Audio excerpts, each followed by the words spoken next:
really beautiful. And to look back on pictures of things like flowers, trees, and it, yeah, it's a good feeling, yeah. I've heard the saying before, growing up, if you feel a bit down or that, go for a walk. And it's good going out with other people and seeing them enjoy it as well. Some keen photographers and filmmakers at Haven, making some of the short films was great all in. At the beginning I thought, oh, what's this, what is this going to be like? But the more you sort of took part in roles you had to play, etc., it became very, very interesting and fun. Making the films and that, but and talking about them afterwards with everybody who was involved has been really good, and seeing how much they've enjoyed it and that as well. I know more now about how to work cameras. I'm a lot more patient now, in the form of being filmed, even though if I have to do the same thing, over and over again, I'm a lot more patient than I probably would have been in the past. I've always liked to have my picture taken. The pictures at the exhibition were fantastic. There was a picture of nearly everyone who'd taken part. A lot of them that were taken of the people that were involved, they seemed to get their expression correct. Maybe the way they're thinking inside and things like that. So yeah, the pictures were wonderful. One of myself is a picture of me, and I'm kind of in a proud stance, as much as here I am now, I've been through a lot and I've been through the other end, and you never go through anything like that and not learn something. And doing the voice of scenes helped as well, yeah. And the exhibition turned out to be great, great success, with many people turning up. I feel back to the way I used to be, before I became unwell. Actually, if I'm being honest, I feel a bit better, even better. And it's shown that you can get better. You don't have to be like this for the rest of your life. I do a lot more at the Haven now. I'd never even, when I first met the two people in question who was on about at the Haven doing peer support, I never in my wildest dreams thought, that I would come as far as doing peer support myself there now, doing befriending, and being trustee on the committee. All things that I really like, enjoy, and things that I've sort of always wanted to do all my life anyway, because I've always wanted to work with people. Hello, my name's Steve. I'm from Dundee. 9 years. Well, I heard about it quite a few times, as far back as 15 years ago, from friends who eventually attended a few years before I did. And it was a charity, and it was nothing to do with the NHS, because it was at an NHS outpatient centre, primarily for site teams and dispensing medication. So that's how I first heard about it. And just shortly after the death of my mother, I came here and met Pat, and a whole different, introduced it in her voice, and a whole different method of viewing reality in the world, and for the experience of voice hearing, vision seeing, otherwise known as paranoid schizophrenia and bipolar. A dictionary definition literally meaning place of safety or refuge in times of trouble. The original ethos of this place and the concept in which it was created upon, definitely been a haven many, many times.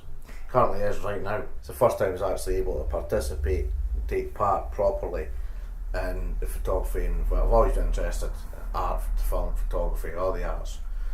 Pretty passionate about the arts, so if it wasn't for Angie, I would have nothing, so it's been fantastic. A lot of walking and hiking, walking around the place, the town, and around and about you. I think a lot of good places for photography. I learned a tremendous lot, like first starting off how to work a digital camera or a camera. Well, actually taking part in one place is taking photographs, and that was fantastic and a great experience. Heartily recommend it to anybody.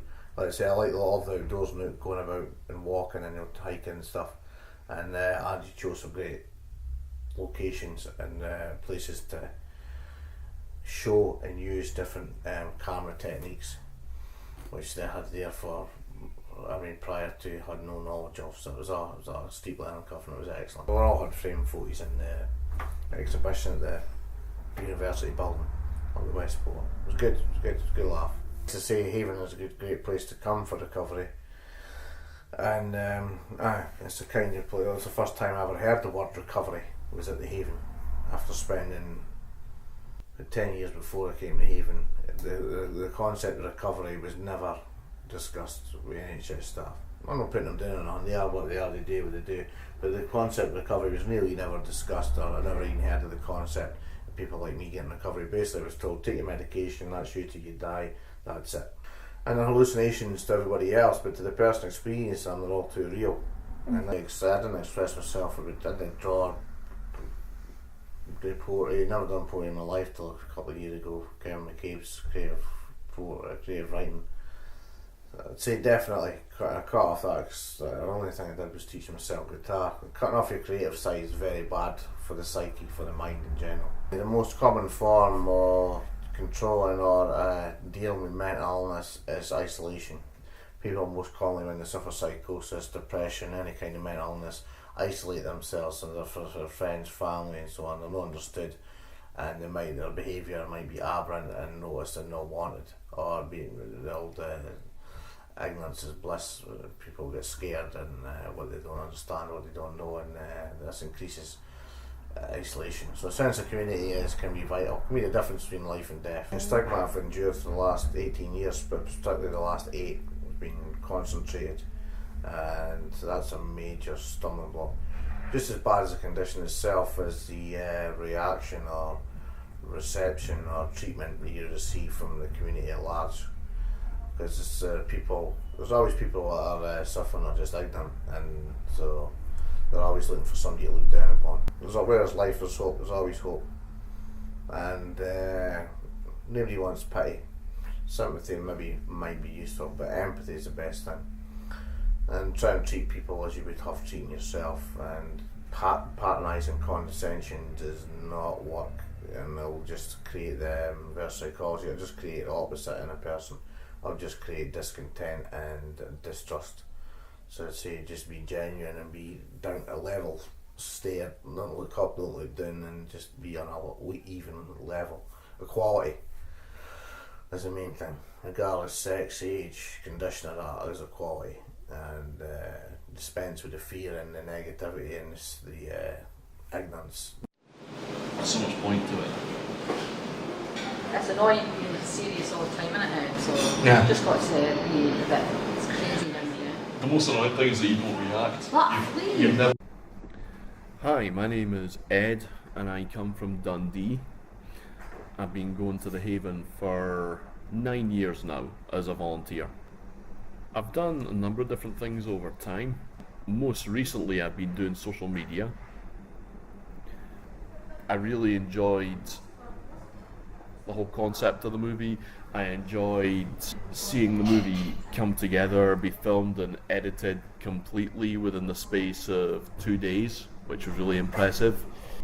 I found the hardest thing was actually keeping a straight face, where I was playing this guy who, being built up as some kind of trumpet playing genius, I'm actually just this guy who's enthusiastically playing a comedy horn. I was like honking a comedy horn, like kind of, and thinking that I've got an amazing future as this hugely talented musician. I enjoyed the positivity and the productivity of it over those 2 days. That was a lot of fun. I am a self-taught photographer. I discovered it completely by accident, really. I started doing live music photography. It was at that point also that I realised the importance of photos for promotional purposes in social media, and the power that social media can have in promoting and helping strengthen a cause eventually led me to believe that social media for the Haven would be a really good and really helpful thing, which is what I've been working on for nearly a year now. Being involved with the Haven has helped me to dovetail some of the skills that I have, like my knowledge of photography, my knowledge of social media, the Voices to be Heard exhibition.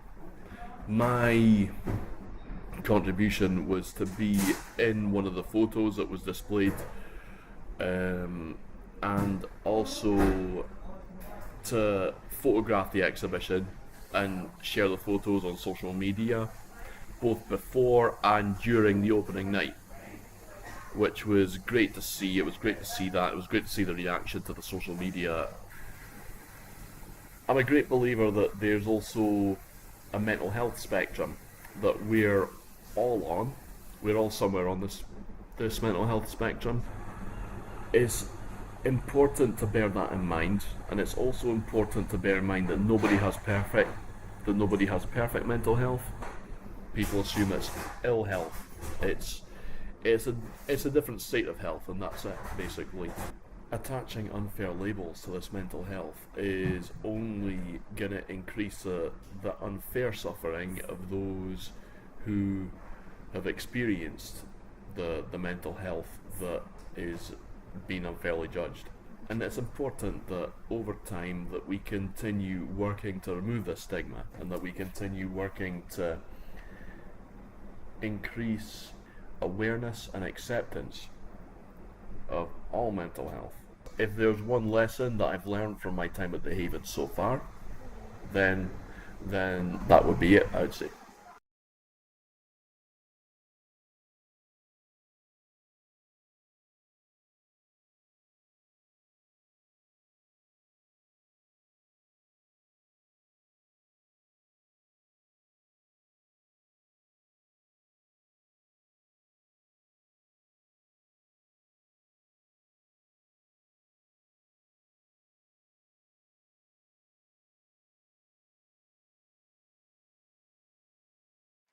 Good evening, it is now 8 o'clock and it's time to hand you over to an exclusive with Patsy McChattery interviewing her special guest, Crazy Sam.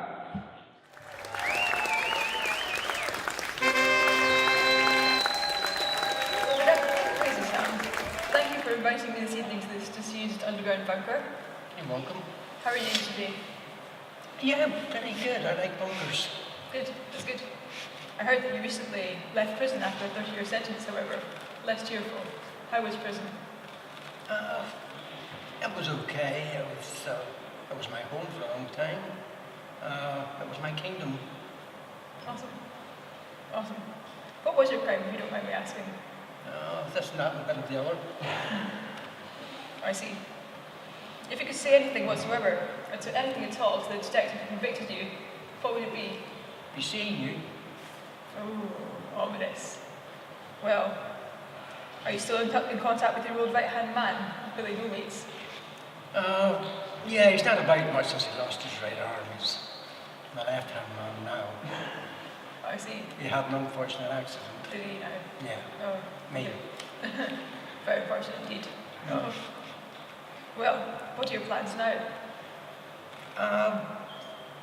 A few people I'd like to get in contact again to recap old acquaintances. Old memories. Mm-hmm. Do that. Yes. Yeah. Okay, well, thank you very much for coming to this evening. You're welcome.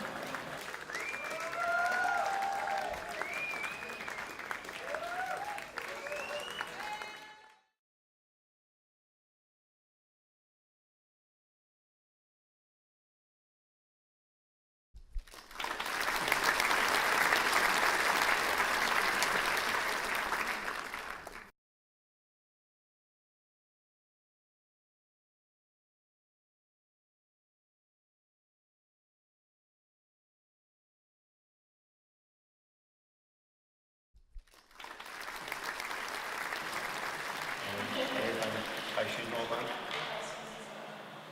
In due time. Well, I'm sure. Sounds ominous. Not for me. It could be from anyone. That should be quite exhilarating. And after the ad, we will be back with a friend of Crazy Sam's who he's had a crush on for over 20 years, and she is the blonde bombshell. Thank you.